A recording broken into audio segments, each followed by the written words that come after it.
Atenção, as aulas estão começando. Por favor, comparecer à 8ª temporada do Khan Show, o podcast que dá aulas, um episódio de cada vez.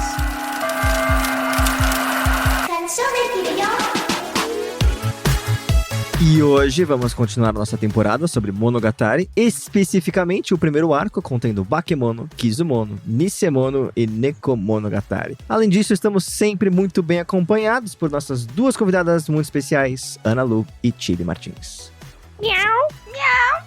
Obrigado pelo input, gente. Sinopse.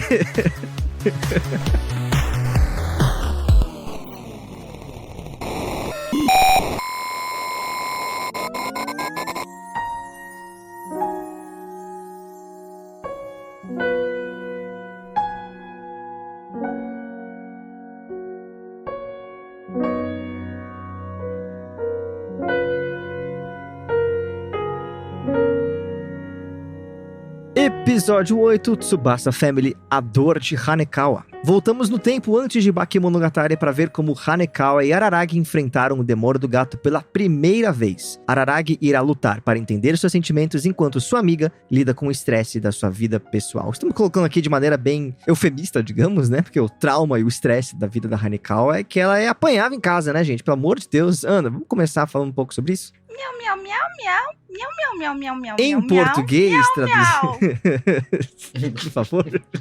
Eu tô muito feliz com esse episódio por causa dessa prequel gostosinha. E passamos o trauma que é Nisemonogatari juntos. Acho que é por isso que não pontuou direito, ficou empatado os últimos dois Vocês estavam meio episódios. afetados, né? Foi foda. Exato, Nisemonogatari foi difícil. Porém, esses episódios foram muito bons pra mim. Porque eu amo a Hanekawa, ela é minha favorita das garotas. E eu amo gatos. Eu finalmente entendi a situação da família da Hanekawa, que a gente vai falar mais. Mas, nossa, eu acho que eu fiquei muito emocionada durante os 4 episódios, assim. Ali do primeiro momento em que tá o Araragi conversando com a Tsurugi sobre como eu sei que eu tô apaixonado, como eu sei que é amor. E porque a gente fica nessa tensão, né? Porque a gente ainda não entende logo de cara que é uma prequel. E aí ela fala, eu tô apaixonada por alguém que é a Gaça. E a gente fica, quê? Até o final, quando a gente entende tudo que aconteceu e tudo que a Hanekawa e o Araragi acabaram perdendo. Muito mais do que a memória de 6 dias. Então, acho que é isso.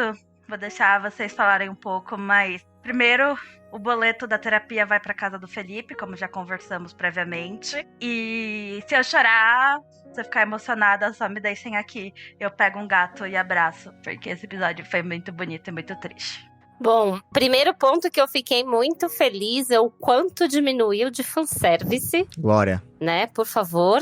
E eu tava até comentando com meu namorado que depois do choque que a gente tomou nos outros arcos, quando vem um close de peito, quando vem um close ali de bunda, tipo quando a Karen chega da corrida, que ela tá toda suada, e aí vem aquela marca de calcinha, né, debaixo do short, com a bunda molhada, né? Eu acho que essa foi a mais forte que teve ali de todas. Até é errado o que eu vou falar, mas incomodou menos do que em comparação o que incomodou os outros episódios. Incomodou, mas incomodou menos. Eu também achei. Parece que as coisas assim de fanservice pesaram até menos depois dos traumas que a gente teve nos outros arcos. Sim. Né? Então a gente fala, ok, voltou porque era lá no começo. Esse foi o primeiro anime do Khan Show que eu vi com a minha namorada, e aí eu virei e falei, olha, era bem pior, viu? No arco passado era bem pior. Você se justificando. Coragem. Você na casa da sua avó, ué. Eu falava, se vocês lembrarem, eu vi, né, o outro arco com o meu namorado do lado num lugar público, né? Então, imagina, né, no avião. Foi foda. Imagina a comissária de bordo. Chá o café, senhor, minha nossa. Ainda bem que eu tava de fone de ouvido, né, gente? Por favor, fones de ouvido, né? Mas meu namorado, assim, do lado do tipo, ele tinha visto, acho que o primeiro, o segundo episódio comigo, depois ele olhando, falando assim, porra é essa, sabe? Ele sem ouvir tava incomodado. Mas tudo bem, né? Os fanservices acabaram, acho que até incomodando menos depois de tanto choque que a gente levou. E eu fiquei feliz que a gente pôde dar uma respirada disso pra poder aproveitar a história. Quando você se toca ali, né, que é um prequel, que ele volta, ele tem aquele primeiro card, né, falando, né, que vai contar a história da Golden Week. E aí você tem que botar ali na tua cabeça tudo de novo, né? E aí você vai entendendo. Concordo com a Ana que eu achei super bonitinho como ele começa já discutindo profundamente, né? Essa questão do o que é o amor, como você se sente apaixonado por alguém. E uma discussão que eu achei interessante nessa parte é quando eles começam a falar da questão da diferenciação entre entender um sentimento amoroso entre uma frustração sexual, entre só um desejo, sabe? E isso é uma das coisas que a gente não tinha visto ser conversado antes. Sim. E eu achei isso até cômico quando você vê que é um prequel, porque isso é uma conversa super madura. Pra tudo que vai acontecer depois, parece que esqueceu dessa conversa, né? Mas aquele momento você fala, pô, uma conversa madura, ainda com a irmã dele com 14 anos ali, tendo essa abertura, esse diálogo, né? Porque nessa época ele tem 17 ainda, e a irmã dele ainda tem 14, né? E aí você vai vendo o desenvolvimento da Tsubasa Cat. Você vai ver toda a questão de como a Hanekawa vai, né, sendo possuída. Porque tem hora que ele fala que o gato tomou posse dela, tem hora que ele fala, né, que ela deixou o gato se apossar por conta dos sentimentos. Então fica aquela questão. Eu acho que inicialmente ela foi possuída. Posteriormente ela invocou, mesmo que inconsciente, o gato. Sim. Você vai entendendo assim, por mais que fala que o arco seja sobre a família dela, acaba dando muita pouca informação realmente sobre a família. A gente vê aquilo que a gente já sabe, né? Que é aquela situação complexa, né? Que ela mora com a segunda esposa do pai. Ai, já me perdi. Você vê toda aquela questão da perfeição, do que ela quer ser, do comportamento dela, né, em relação a tudo isso, porque como ela não mora com a família de sangue dela, ela quer sempre estar se provando que ela é uma boa menina pra não incomodar. Isso que dá a entender, né? Mas talvez a gente entre um pouco mais lá pra frente, mas uma das coisas que eu achei muito interessante que a gente tem o Oshino de volta, né? Ainda bem, que o meme estava fazendo falta. Mas ele tem um discurso muito interessante que me pegou bastante quando ele fala que ela... Como se a perfeição dela incomodasse. Porque uma hora você cansa da perfeição. E da pessoa toda certinha, acaba jogando os seus próprios erros na sua cara. E isso incomoda. Sim. E é por isso que ela apanha. Por isso que a culpa é dela. E isso daí foi uma coisa que me incomodou, de certo modo, e mexeu assim comigo. Porque às vezes a gente tenta fazer tudo certinho na nossa vida. E às vezes eu já, digamos assim, passei por isso, né? Do tipo, num trabalho de você super ser um profissional, digamos assim, exemplar, e isso incomodar os outros, porque você acaba jogando na cara dos outros os defeitos deles mesmos, que eles não gostam de ver. E isso é uma coisa que às vezes incomoda bastante as outras pessoas, porque você também não é obrigado que os outros enxergam das suas atitudes, mas isso gera conflitos, né? E foi um ponto, assim, que me pegou bastante nesse episódio.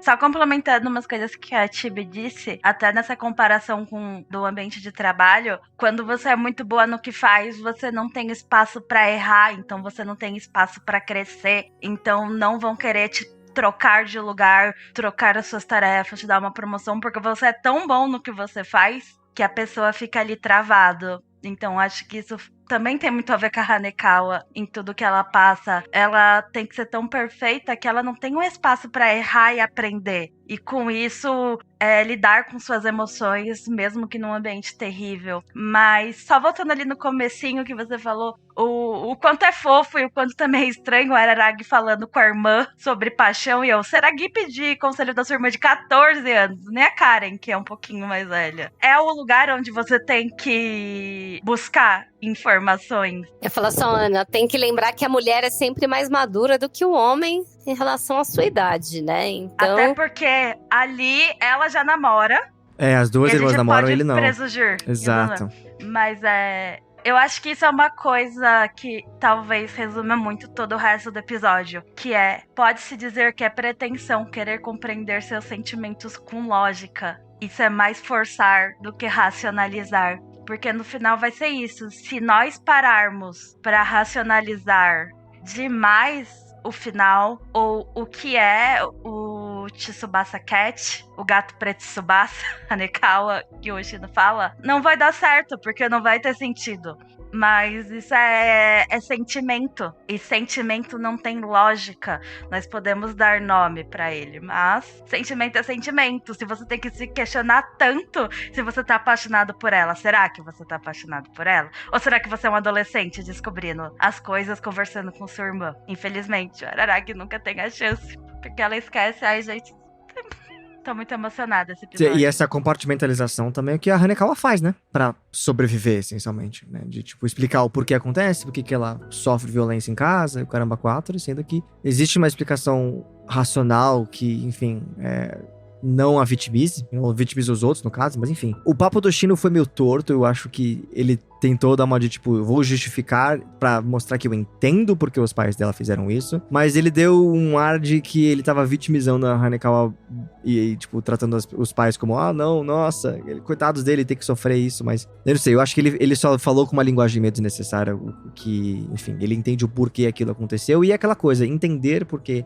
algozes cometem crimes é realmente uma coisa que é muito mexer na ferida, tá ligado? Então, tipo, tem um exemplo meio bosta, o Felipe vai entender o porquê, porque tem uma fala da Hannah Arendt, que é uma historiadora que a gente detesta, que ela exploda, mas tem uma coisa muito interessante que ela falou uma vez, que ela tava dando uma palestra sobre o comportamento dos soldados nazistas. Do Eichmann. Mas olha que ponto que eu cheguei, então, exato, falando de nazismo no Kanshou, não esperava que fosse nesse episódio. Mas ela explicava muito o comportamento dos soldados mais baixos, né, e enfim, por que eles cometiam as atrocidades que eles cometiam e tudo mais, sempre com a lente de tentar não justificar, mas entender o porquê aconteceu, e essa é uma coisa muito apartada de fazer um julgamento moral do que aconteceu, sabe? E eu acho que isso é uma coisa que incomoda muita gente, isso é fato, porque a gente leva uma coisa de tipo, eu não preciso entender aquele cara cometer um crime, sabe? Sendo que se uma pessoa comete um crime, significa que ela vem de um sistema, ela vem de um ambiente, ela vem de um ecossistema que fomentou aquele comportamento. E se você não tem essa compreensão social do porquê as coisas acontecem, você perpetua. Você só não resolve nenhum problema. Então, assim, o problema de violência doméstica da Hanekawa, ele é muito perpetuado por questões de insegurança de pessoas mais velhas, de homens, inclusive, que foi o pai dela que agrediu ela, inclusive, né? Então, tentar entender o porquê aconteceu é de longe querer falar que a Hanekawa é culpada por que aconteceu. E, assim, eu concordo com esta linha. Agora, falar que ela é culpada por isso é foda. Você tem que enxergar os pontos de cada lado, mas que a verdade não é ele como terceiro que vai saber o que aconteceu. Mas eu acho que existe um porquê o Oshino falar como fala e ele falar pro Araragi. Ele é o único adulto da situação inteira que tá falando. Porque, na verdade, o que a gente tem é um adolescente. Um adolescente que foi um vampiro, que passou por umas coisas estranhas.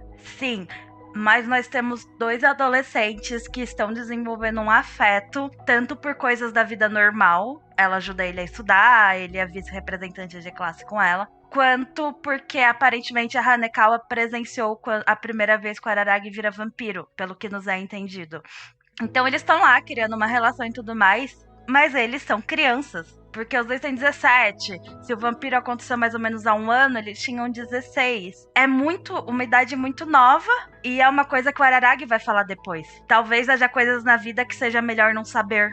Ele não sabe como lidar com aquela informação. Porque a gente, honestamente, eu e os meninos tem tudo entre 25 e 30. E a Shiba é um pouco mais velha. A gente sabe 100% o que fazer se uma pessoa chega e fala, estou sofrendo violência doméstica. A gente vai dar apoio, a gente vai acreditar, mas não é um caminho certo. Agora imagina para 2 adolescentes. E aí o Oshino tá lá falando, você não sabe, porque não é dever do Araragi solucionar o problema da Hanekawa. O Oshino até vai lá e interfere, como é uma questão sobrenatural. Ele vai lá e fala, você não, eu vou. E ele tenta. Mas eu acho que eu vejo agora a gente conversando. Na hora nem passou na minha cabeça, gente. Eu tava, mano, o Oshino tá meio doido da cabeça. É isso, ele é o único adulto e incrivelmente sendo responsável. Mas essa discussão da Hanekawa é importante pro caso que vem depois da Senju Ogahara. De a mãe deu ela de oferenda pra um culto. E toda a treta que a gente discutiu lá atrás. São paralelos, sabe? Responsáveis que não são responsáveis pelas suas crianças. Sejam elas de sangue ou não. Eu queria voltar um pouco na conversa que o Araragi teve com a Tsukihei sobre amor e tal. Porque a Tsukihei e a Karen são completamente o oposto. Que a Tsukihei fala, você não pode ficar inventando razões pelo qual você ama alguém. Você tem que sentir, mano. É vibes, tá ligado? É vibes. Sacou? E a Karen chega e ela tá ali tirando a roupa da academia e tal, não sei o que. Aí o Araragi fala, mano, que é gostar de alguém? Ela fala, mano, se você quiser dar, tá valendo. Aí ela é diretona, assim, você quer ter o filho dessas pessoas? Pô. E aí foi muito curioso, porque a Tsukihei tinha acabado de falar que, mano, você tá sentindo atração física, tá sentindo tesão pela Hanekawa, não é uma coisa considerada amor, tá ligado? E aí eu acho interessante essa questão de você apartar a atração sexual de uma paixão, sendo que pra mim as duas coisas costumam andar meio que de mãos dadas, até certa forma, mas acho que vai de cada um também. Também adolescente, mano, como é que ele não vai ter atração sexual? Um moleque fudido daquele, óbvio que ele vai sentir atração por qualquer menina que dá atenção pra ele, tá ligado? Enfim. Cabelinhos pra cima. Cabelinho pra cima, respeitadinho. E aí, é isso. O que eu gostei muito é que a Tsukihei permanece na linha correta, falando, mano, eu devia te sacrificar, porque você é um tarado sexual. Sacrificar.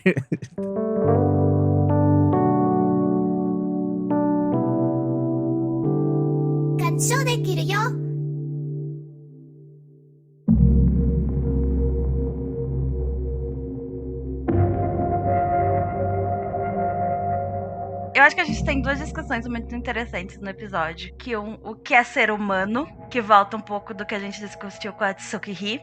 Porque eu fiz uma anotação até interessante, que já dá pra ver. As aparições, as pessoas tratam o Araragi como humano. Ele é o único que se trata ainda como vampiro. As pessoas reconhecem o poder que ele tem e tudo, mas costumam tratar ele como humano, enquanto ele ainda se trata como uma aparição. É verdade. E a gente tem a Tsukihei, que a gente sabe que é uma fênix, e agora a gente tem a gente tem a Shinobu, que ela é. Sendo sei lá o que ela é, a gente gosta dela como qualquer outro personagem humano ou não. Nós temos a Hanekawa, que nós sabemos que vai voltar a aparição dela, essa outra faceta, que é uma aparição, mas também é parte da personalidade dela agora. Nós temos muito isso, o que nos torna humano no mundo de estranheza. E eu acho que é uma pergunta muito válida, que aí vai pra adolescentes. Porque quando a gente é adolescente, a gente sente de um bicho meio estranho, se a gente chama de humanidade ou não. Eu tenho um ponto sobre isso, que quem traz é o Oshino, que ele joga na cara da Araragi, que não existe ser humano só de virtudes. E aí, a história da Hanekawa é o fato de que ela parece ter só virtudes, ou tenta colocar só virtudes, e as não virtudes, os vícios dos pais da Hanekawa, são jogados na frente dele, por isso que eles têm a reação que eles têm. Mas eu acho que o Araragi, eu tenho essa dificuldade de enxergar uma humanidade no Araragi, porque eu não sei dizer qual é o vício, qual é o lado negativo do Araragi, porque ele é uma pessoa que se prostra... tu não sabe dizer qual é o lado negativo do Araragi? Tua bússola moral tá muito torta. Caralho, deixa eu completar, o filho da puta, seu verme. Eu sei o ponto, entendeu? Tipo, ele ainda assim, ele é um adolescente meio perturbado da cabeça. Mas o ponto que eu quero dizer é, a Hanekawa, acima de tudo, enxerga ele como um príncipe que vai sempre salvar ela. Ele é o homem de virtudes que ela enxerga no outro. Ela vê nele uma pessoa que não tem falhas, sendo que o Araragi vê ao contrário, né? Ela vê ela que sem falhas. Eu acho que, pra mim, rola um pouco dessa questão de que eles não se enxergam um pouco como sem vícios, mas só com virtudes. Com todo respeito, você pode estar errado quando você quiser, Nathan. Porque o que a gente deu a entender até agora? Que a Hanekawa interagiu com um Araragi vampiro, conheceu o vampiro. E todas as aparições são as falhas. Ela literalmente já viu o que é pior nele. Porra, mas ser possuído por um vampiro não é um vício, não é uma falha, né? Mas reflete a falha dele. É porque o que eu ia colocar rapidinho na discussão é porque, assim, quem espera que ele seja um príncipe que vai salvá-lo é a Shinji Ogahara. Ela que fala isso pra ele. A Hanekawa, inclusive nesses episódios, quando ela tá como a Black Hanekawa, ela faz o comentário. Quando ele tá naquele discurso ofensivo pra ela se irritar, pra atacar ele, lá no final, ele fala pra ela que ele não vai ajudá-la. E ela fala, pra mim, você não vai ser o príncipe. Então você faz associação com o que a Shinji Ogahara pensa dele, que ele vai estar sempre pra lá. E naquele momento ele tá falando pra Hanekawa, ou seja, antes ele tá falando pra Hanekawa que ele não vai ser o salvador, que ele não vai ser o príncipe. Mas é a gata falando, não é? É, ele tá falando isso pra gata. É, então. Mas ele tá disposto a morrer por ela. Justo.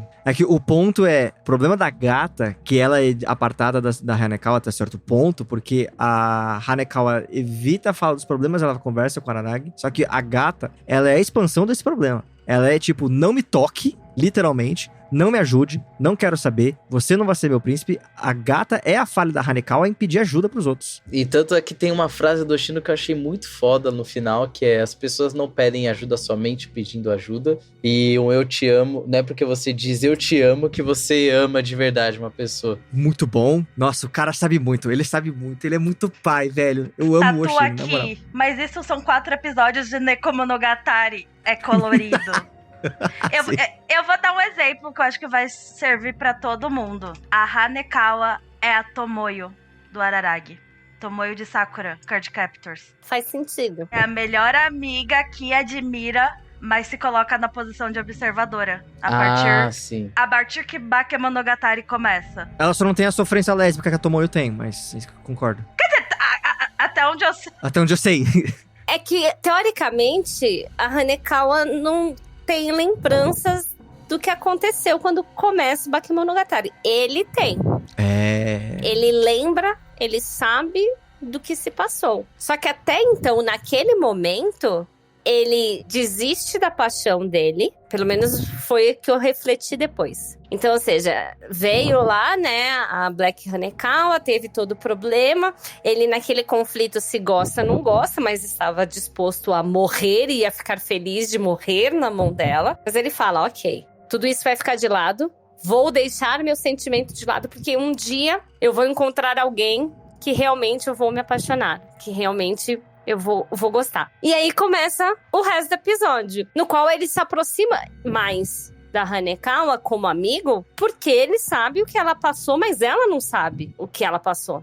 Então ela entra realmente nessa questão, assim, digamos assim, no começo, se o Araragi tivesse, digamos assim, se declarado pra Hanekawa, a coisa ia ser completamente diferente. Mas ele ficou naquela do tipo, então isso não é o gostar, então eu vou me apaixonar por outra. E aí ela entra na posição de Tomoyo, digamos assim. Tanto que a gata volta depois por conta disso. Por quê? Porque ela percebe essa aproximação, ela se apaixona por ele, mas ela não é correspondida. Só que se fosse lá atrás, ela teria sido correspondida antes da Senjogahara chegar. E aí é onde faz o plot twist na cabeça de tudo, né? Do tipo, é bonito você pensar nele depois com a Senjogahara, mas e se as coisas tivessem sido diferentes, né? Aliás, eu acho que voltando nesse ponto de humanidade, as pessoas em volta da Hanekawa, especialmente a família dela, eu acho que principalmente a família dela, não enxerga ela como humana. Porque tem aquela representação de ela meio angelical, né, na pintura, naquele afresco com as asas de anjo, quase com aquele tom divino de perdoar os outros pelos seus erros, só que ela é uma adolescente de 17 anos e que pode soar meio pedante vindo de uma jovem garota. E aí, o fato de ela não ter um quarto pessoal na casa, pra mim aquilo foi perturbador. Porque, primeiro, tira todo o espaço de privacidade de uma criança, de um jovem, começa por aí, e remove qualquer tipo de expressão individual de um ser humano. A vivência dela naquela casa é quase que imaculada, sabe? Você vê que tem um pedaço do uniforme numa sala, tem o computador dela ali no canto, mas não tem o quarto da Hanekawa. Ela é quase que uma presença divina, assim. E aí que você entra na sua casa e você vê essa pessoa que navega o seu ambiente como se pertencesse a tudo, deve ser muito bizarro. E pertencesse a nada ao mesmo tempo também, né? Tem esse detalhe. Por isso que ela passa tanto tempo fora de casa. Tem uma coisa legal na animação, ela traça um paralelo. Começa o episódio e a gente vê a gata fugindo de casa com a lua no fundo, né? E a gente fica, é bonitinho. Mas aí é quando o Araragi vai pra casa dela e ele também foge da casa dela. Aí mostra ele na lua, fazendo essa comparação. E uma das coisas que me parte é que a gente ainda não sabe dos pais do Araragi e da Karen e da Tsuki. Eu não sei se é uma ausência que vai ser abordada ou se, não quero mostrar os pais dele. Mas é isso, quando ele volta pra casa, é quando ele dorme com as meninas. E é uma desculpa pra elas não irem atrás da gata. Mas ao mesmo tempo é tipo, eu estava num lugar, uma casa enorme e que era extremamente vazia. E que eu vi uma pessoa que eu amo muito não sendo amada. E agora eu vou voltar pra minha casa onde eu tenho minhas irmãs. Então a gente tem esse contraste que depois o Oshino traz no final da pior maneira possível. E se você se casasse com a Hanekawa? Ela teria uma família e eu. Casamento juvenil não é a resposta, mas é um ponto dolorido. Porque a gente tem esses contrastes que os episódios vão ficar nos jogando entre a Hanekawa e o Araragi. Antes ele era a aparição, agora é ela. Antes ele estava apaixonado, depois vai ser ela. Eles estão meio sempre num fora de compasso. E ela não tem uma família que apoia ela. Longe disso! Literalmente, ela quase não tem família. Tem até a frase que o Araragi fala, né? Talvez até o próprio conceito de família seja uma anomalia pra Hanekawa. Por isso, o episódio é de Tsubasa Family. Porra! Nossa, pode crer. Muito bom. O problema não é a gata, é a família. Tsubasa Family, é isso. Eu pensei que fosse óbvio, gente. Tem uma coisa que eu gosto muito que foi apresentada na questão da Hanekawa querer apresentar normalidade, que foi a motivação de ela ter enterrado o gato que tinha falecido ali, que eles encontraram. Que não é porque era a coisa certa, era a coisa respeitosa a se fazer, que foi o pensamento primário da Hanekawa. O pensamento da Hanekawa foi de tipo, é o que outras pessoas normais fariam, logo eu vou fazer em tom de replicar esse comportamento, não foi genuíno, sabe? Nossa, eu não entendi como é isso. Depois você fala, que agora eu quero saber, mas a gata, pra mim, quando ela tava xingando o Araragi, ele falou, mano, a Hanekawa, ela tenta ser normal, só que ela não sabe fazer isso. Ela me enterrou por um motivo racionalizado, sabe? De tipo, as pessoas enterram gatos mortos, logo eu vou enterrar gato morto. Eu falo que não teve simpatia, não teve cerimônia, sabe? Foi um bagulho muito, muito cru, assim, sem emoção. E eu achei isso muito curioso. Talvez eu tenha feito conexões que não estavam ali, mas whatever. Eu acho que a Hanekawa se viu no gato morto na rua. Pelo que se fala depois, o Araragi fala, a Hanekawa nunca simpatizou ou foi condescendente comigo. Ela me tratou como igual. Então ela não ficou tipo, ela não sente pena. O Araragi repete isso. A Hanekawa nunca teve pena de mim. Pena de eu ser um vampiro. Não, ela sempre me tratou como igual. Então ela enterra o gato não porque ela tá com pena, mas porque é igual. Sem casa, sem família, sozinho. Dois adolescentes perdidos. Esses diálogos vêm bem depois do outro, tipo, não são tão longe. Aí por isso eu fiz essa conexão. Não é só pelo automático, mas porque ela é igual. O quanto é problemático ela se ver tanto num gato de rua, que depois ela vira um gato? Independente, irmão. Independente, entendeu? E é um discurso que eu acho muito bonito. No final, independente do porquê ela enterra o gato morto ou não. Que é isso, o que é humano? Ela não tá agindo em nenhum momento, ela tá reagindo, tentando tipo, se eu for boazinha, vou me aceitar em casa, vou me amar, se eu agir assim... É um bom ponto, Ana, porque não esquece que a gata começou a gostar da Hanekawa. As duas começam a entrar meio que em sintonia, de certa forma. E acho que sim, encarar como igual, né, encarar uma anomalia como igual a você, deve ser muito diferente pra uma anomalia, que não é vista assim, geralmente, então... E vamos lembrar... o que o Oshino disse pra Shinobu, sobre a Shinobu, outra minha segunda querida. Aparições são o que acreditamos nela. Só você acredita na Shinobu, embora eu interaja com ela, o Oshino. Por isso ela é infantilizada. Ele fala que singularidades são moldadas pelas expectativas e pelo ambiente ao redor. É isso que ele especifica, geralmente. Eu achei muito interessante, porque parece que elas agem conforme você pensa que elas são, sabe? Então...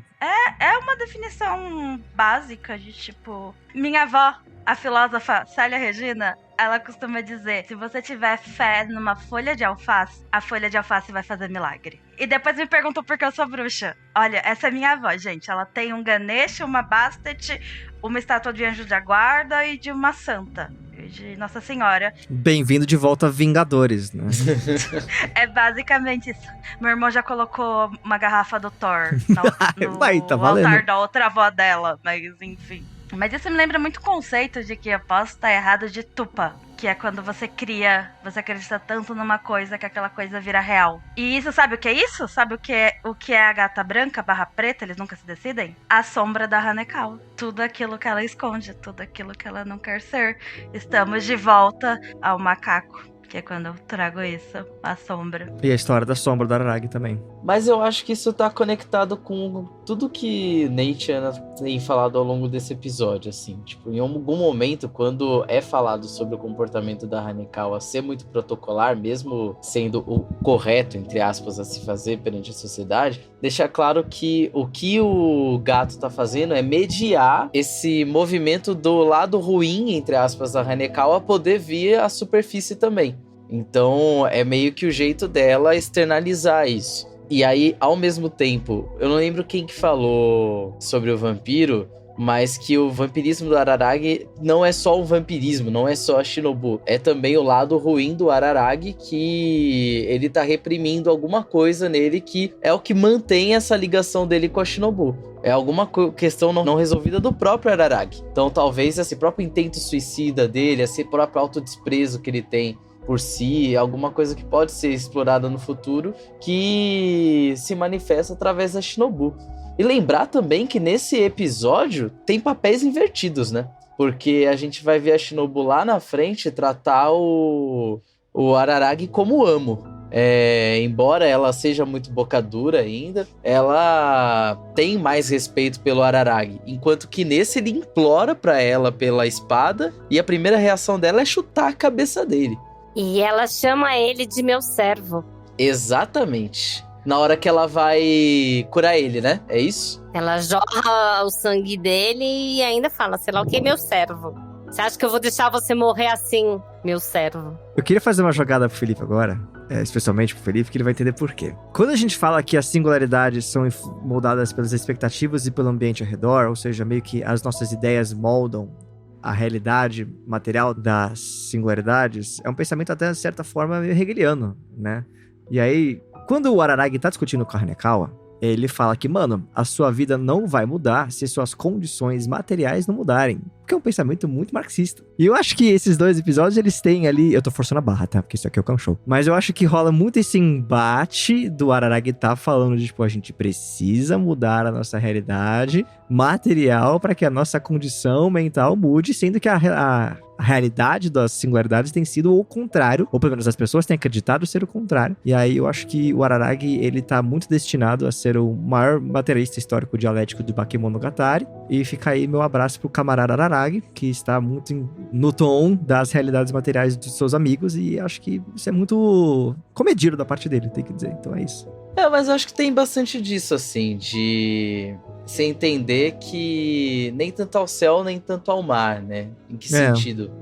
Que não adianta realmente você fazer todo um esforço ativo de mudar as suas ideias se o ambiente continua proporcionando a mesma rotina, a mesma situação que te colocava numa situação que é a qual você quer mudar. É que nem tratar vício também. Tratar vício você não trata só com força de vontade. Você trata também com mudança de ambiente ou estimular comportamentos novos que você queira criar, hábitos e tudo mais. E até mesmo o florescer de novas ideias, novas perspectivas. Você precisa realmente se colocar em outra situação concreta. Vocês perceberam a referência de Naruto nesse arco? Não. Eu peguei uma referência em algum momento, eu só não anotei, mas eu sei que teve. Mas qual que é a do Naruto? Fala. Quando o Araragi vai sair da cama, que ele tá dormindo lá com as duas irmãs dele, graças a Deus, isso foi a única coisa que teve aí de próximo de incesto nesse episódio. Mas eu achei inocente.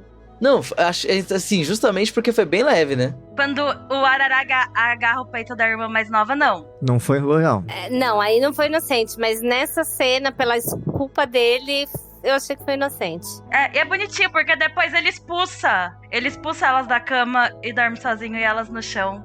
Não teve nada sugestivo, né? Mas o que o Araragi deixa lá, um tronco no lugar dele, um jutsu de substituição aí. Sim. Claramente, É quem pegou a referência. Uma das coisas que eu achei interessante foi, eu não sei se vocês separaram na letra do encerramento. Assim, primeiro, pra mim, foi a abertura mais triste de todas. Nossa. A música é muito triste, assim, a letra é bonita. A do encerramento, ela também é bem melancólica, mas tiveram algumas frases do encerramento que me pegaram muito, né? Que na tradução, primeiro tá assim, me lembrou muito do comportamento da gata, né? Não é que eu queria ser salvo, não é que eu queria ser recompensado. Tudo que eu queria era gritar até quebrar. Eu estou sempre desejando por essa interferência agridoce. Um devaneio que desaparece tocou na fronteira. Eu me pergunto quanta dor é necessária para esconder a nitidez dos meus verdadeiros sentimentos enquanto os esmagos.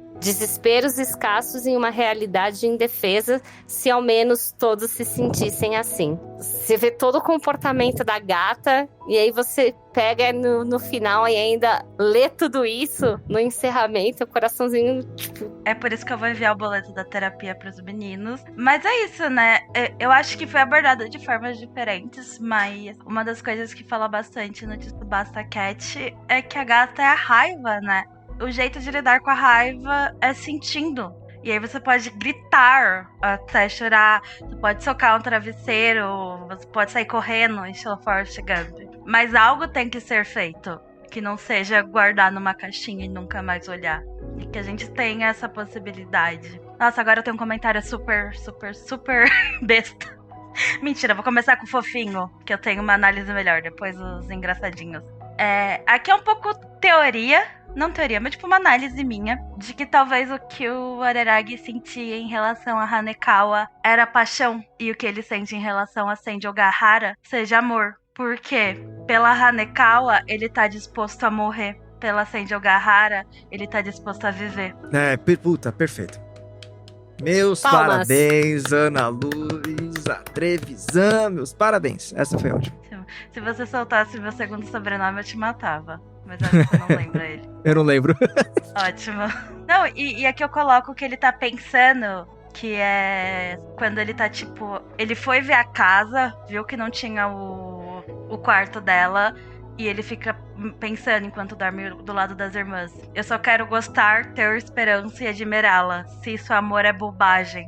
E, gente, é claramente amor quando a gente vê isso. Mas eu acho que talvez a grande diferença seja isso. O Araragi tá meio querendo se matar por todo mundo. Talvez esse seja o grande defeito dele. As tendências suicidas ali por qualquer qualquer motivo. Ele literalmente... Nossa! Agora que eu pensei em algo, nessa hora que ele tá falando, ele fala, mesmo agora, quando penso na Hanekawa, meu coração parte em dois. Que é depois que ele vê toda a situação que ela vive. E depois ele literalmente se parte em dois. Gente. Foda. É sério. Tipo, porra. E pior que pra mim, sabe, eu pisquei, eu sumi 2 segundos e quando eu voltei o Araragi tava na metade. Literalmente. E ele meteu o truque de mágico de engolir. Ah, eu engoli a espada aqui. E a espada é maior que ele. Eu também pisquei, porque eu demorei pra entender que ele tinha sido, tipo, decepado no meio. Mas aí que tá, ele também demorou. Esse que é o legal da cena. O choque é tão forte que você só vê o flash das pernas lá na frente. Eu achei muito bom, muito bom. E aí eu fiquei assim, porque assim, eu imaginava que ele ia fazer qualquer coisa com a espada. Menos engolir a espada pra querer ser cortado no meio pra ela se cortar. Não, e não foi exatamente no meio. Foi um pouquinho pra direita ali. Ele tinha que... Pulada. É como ela é comprida, tem que ficar no comprimento da perna, né? Então a espada é meio comprida, a espada, não sei. É incrível como o Araragi não é bom em nenhuma matéria, mas sabe o suficiente de biologia pra engolir uma espada. E parar na coxa, né? E parar na coxa. Mas você tem que parar pra pensar que o Araragi engoliu a espada daquele jeito. A Shinobu engole a espada e ela desaparece. Ou seja, ele não sabe fazer a mágica do jeito certo. Ele não sabe fazer. É por isso que ela chama ele de servo nessa hora, entendeu? Exato. Na verdade, é porque nesse momento a Shinobu ainda é o Shinobu. Ela está servindo ao meme pra controlar o lado dele, como a gente verdade. vê com aquela outra. Quando o Oshino vai embora, ela tá ligada ao Araragi. E as aparições dependem de como se trata a ela. Quando o Araragi perde o braço no começo da batalha, o meme fala que ele só sobreviveu porque a Shinobu ficou lá presente, porque ela tá ligada a ele e a presença dela perto dele acelera o poder de... eu falo de reconstrução dele, né? Regeneração. Isso, regeneração, obrigada. Fica muito nessa dualidade, porque parece que ela é uma familiar do meme, mas ela tem uma ligação tão forte desde o início com a Araragi. As exorcistas lá do Carimbi falam disso.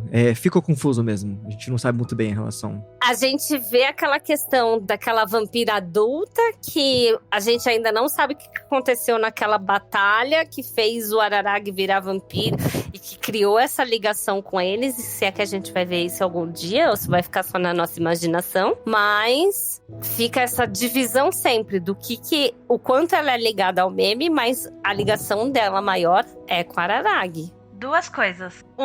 Estratégia de roteiro. Existe toda uma questão que uma vez que o Oshino sai, a gente precisa dessa figura que entenda de aparições. E essa figura de tipo hierofante. E que vira a Shinobu. Tem esse ponto. É útil à narrativa. Agora, olhando a narrativa por si, parece que... Inclusive, uma das coisas que eu anotei e não falei. Existe uma diferença.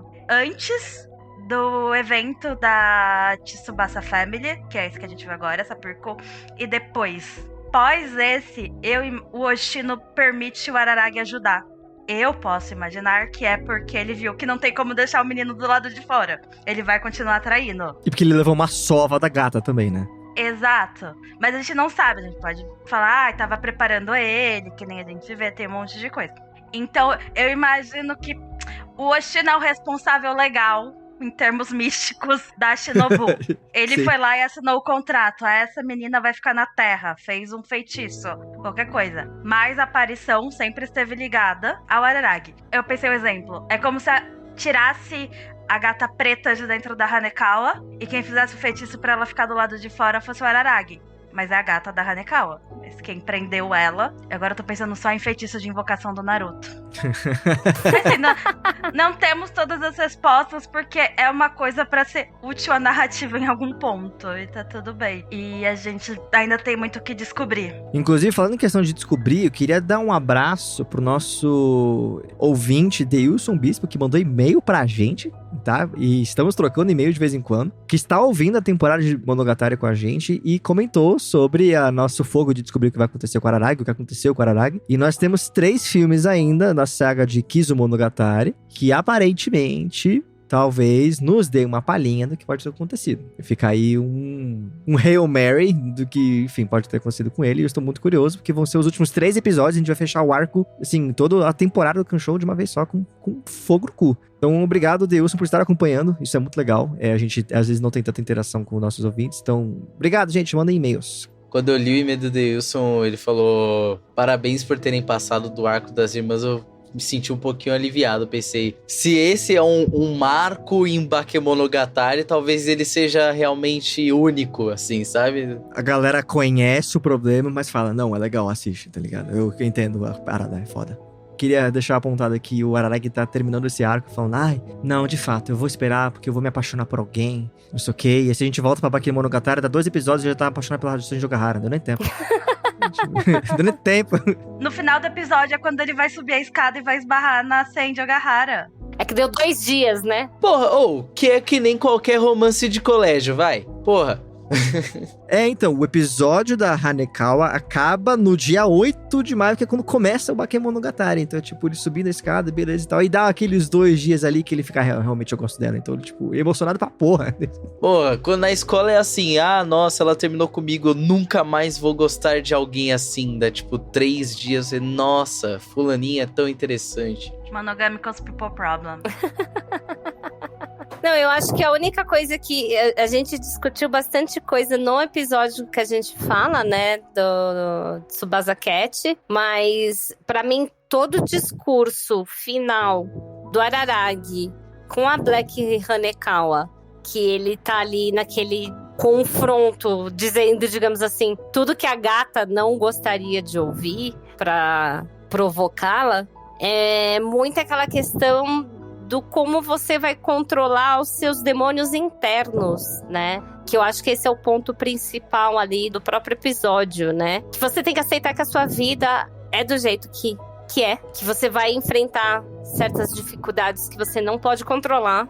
Que tem situações que você não consegue mudar. A única coisa que você consegue é controlar qual que vai ser o seu sentimento e a sua relação com aquilo que você tem que enfrentar. Então, ele fala muito claro, né, pra Hanekawa. Você vai voltar pra casa e vai ser tudo a mesma coisa. Nada vai mudar. Nada vai ser diferente. Como é que você vai aceitar e enfrentar isso? Como é que você vai controlar os seus demônios internos? Como é que você vai controlar seus sentimentos? Como é que você vai transformar essa narrativa a seu favor? Porque tem certas coisas que são, abre aspas, imutáveis, né? Tem certas coisas que você não controla. E eu acho que pra mim, isso talvez não tenha sido tão claro quando a gente fala do Tsubasa Cat, mas é uma coisa que o Araragi firma muito isso no discurso dele, que eu acho que às vezes é importante da gente refletir. Tem certas situações que a gente passa na vida que a gente não vai conseguir mudar. As pessoas não mudam porque a gente quer, elas mudam porque elas têm um motivo para mudar. E muitas vezes não é a gente que vai dar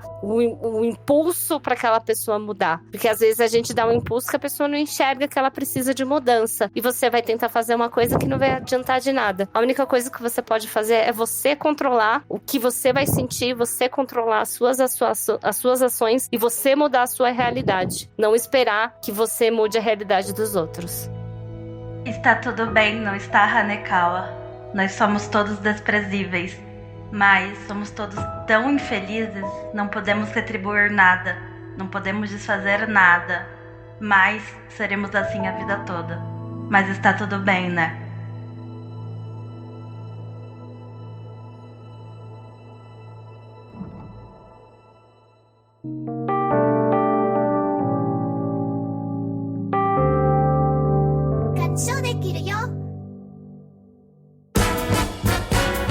Ô, Nathan, sabe quem, assim como o assunto do episódio não é nem 100% bom, nem 100% ruim? Isso mesmo, as respostas do Kanshou do Bilhão.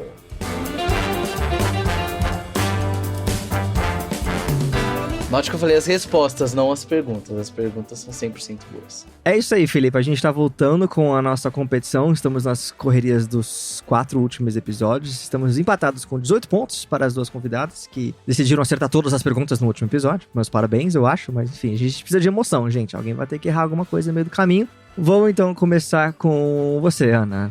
Vai. Realmente, eu não tenho critério. Então, eu tô escolhendo aleatoriamente, porque tá empatado. É porque eu tô com as orelhinhas hoje. E as orelhinhas, exato. Você ganha ponto fictício porque você tá a caráter hoje. Pra quem não tá vendo... Nova regra do Kanshou. Cosplay tem vantagem. Tibi, é com você na próxima.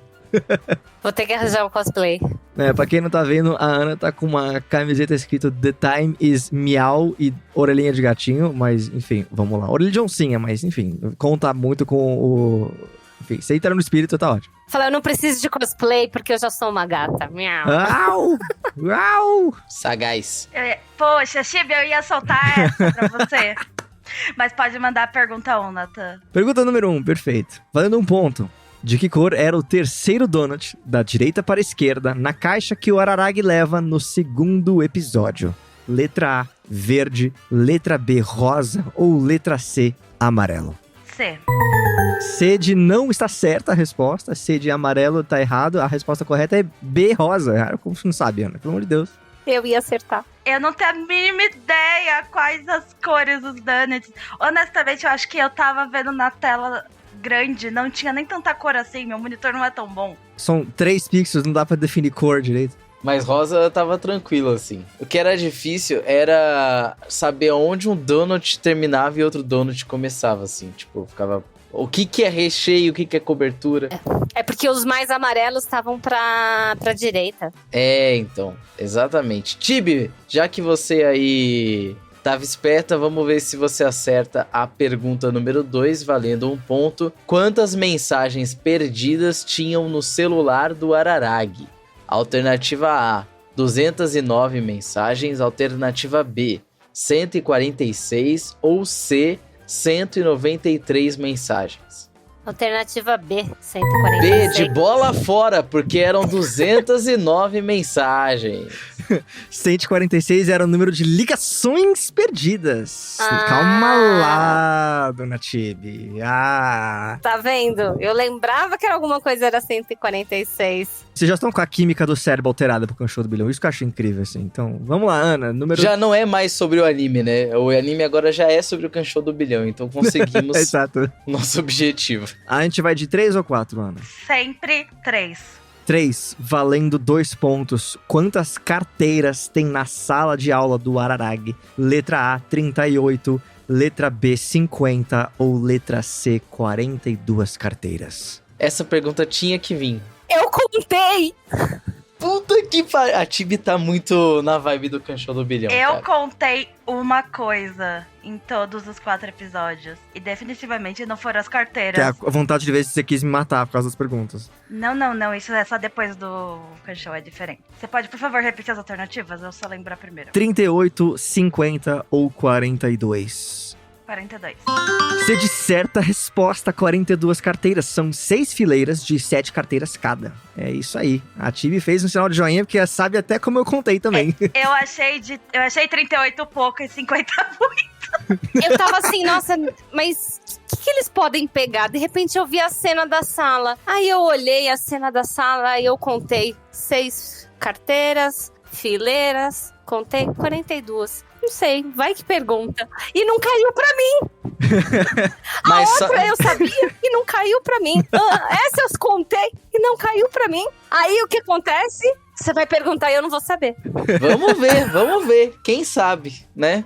Tibi, o famoso afresco do Michelangelo, juízo final, é mostrado no 4º episódio desse arco. Quantos anos o artista demorou pra pintar esse afresco? Alternativa A, 3 anos. Alternativa B, 5 anos. Ou alternativa C, 9 anos. Tá vendo? Contar as carteiras era mais fácil. Porque eu não manjo de história da arte. Sei lá, vou pra letra... Deixa eu ver se a última foi... C.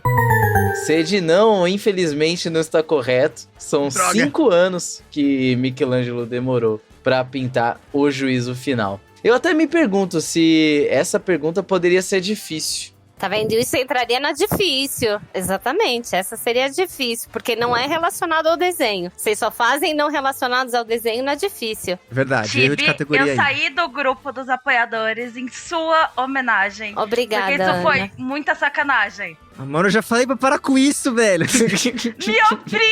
Me obrigue. Se vocês pararem de ser FDPs do Kanshou do Bilhão, eu paro de causar. Não prometo nada.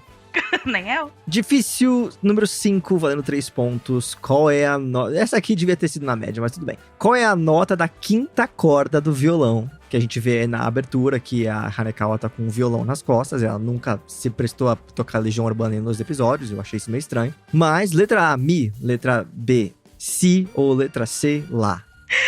Curiosidade, eu fiz acho que um mês de aula de violão quando eu tinha 10 anos. Só que aconteceu a pandemia da crise da gripe suína.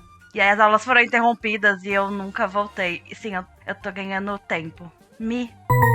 Mi, resposta errada, porra. A resposta correta é C, Lá. Eu fiz o do, ré, mi, fá, si, lá. Não, lá seria sexta de qualquer jeito. Faz Sol, Lá. Ai, gente, eu sou artista de umas 999 coisas. Nenhuma delas é música ou canto. Isso, tipo, é irônico porque eu sou dançarina e eu não tenho bom ouvido pra música. Ainda assim, então sacanagem. Não, a gente devia ter dado as suas perguntas pra ti, mas enfim, vamos ver essa última aqui, reclama com o Felipe. Tibi, vamos ver então se você foi abençoado ou amaldiçoado pela 6ª pergunta. Difícil, valendo 3 pontos, que é: gatos, embora muito fofinhos, podem transmitir uma doença séria através dos seus arranhões quando infectados por uma bactéria chamada... 2 pontos. A, Acinobacter baumannii. B, Bucholderia cepacia. Ou C, Bartonella henselae. Não foi dessa vez que você conseguiu, mas continue tentando. Ligue somente durante o programa, tá? A alternativa correta é C. Bartonella henselae, que é a doença da unha do gato. Eu chutei certo na minha cabeça. Então fica com um ponto na sua cabeça. A gente termina o Kanshou do Bilhão com 20 pontos pra Ana, assim, que saiu ganhando. Quebramos o desempate, galera. Aí, Eu vou perguntar uma outra coisa. Quem perdeu o Kanshou do Bilhão ganha um pacote de sessão de terapia? Porque prêmio de A consolação, gente dá é isso? um prêmiozinho de consolação, mas vai ser, sei lá, uma bala juquinha, uma caneca, não sei. Que precisa, né? Depois desse anime e depois dessas perguntas, mas eu vou deixar meu protesto, porque a minha pergunta média era difícil. É verdade. Vou deixar aí o meu protesto. Fui prejudicada nessa. O que é mais inútil? Pontos do Kanshou do Bilhão ou pontos de homem hétero? Porra, se o Kanshou do Bilhão tiver valendo menos do que pontos de Pontos de homem hétero, hétero, é eu complicado. encerro esta merda, entendeu? Contando que eu perguntei pra Chibi, os dois caras cortaram. O mansplaining Não foi, Eu não expliquei nada. Não Porra, expliquei nada. é modo de dizer. Agora, Não, na verdade, eles se sentiram tão ofendidos que eles automaticamente entraram em modo de defesa Sim, e a ficaram... Nossa, Serve. Presta atenção nessa resposta, hein, que eu tô ligado. Socorro. Mas eu quero minha sessão de terapia. não tem saque.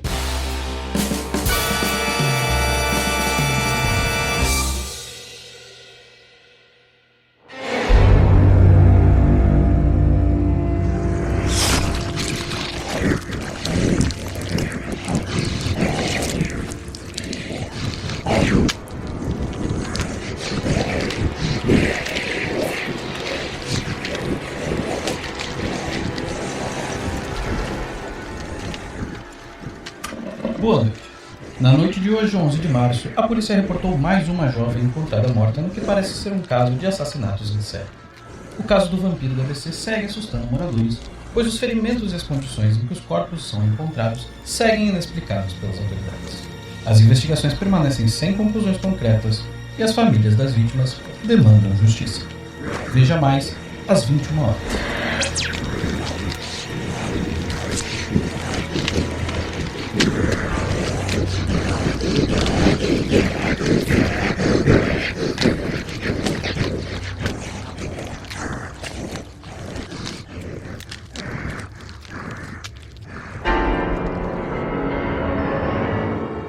Este episódio foi editado por Nate Clayman.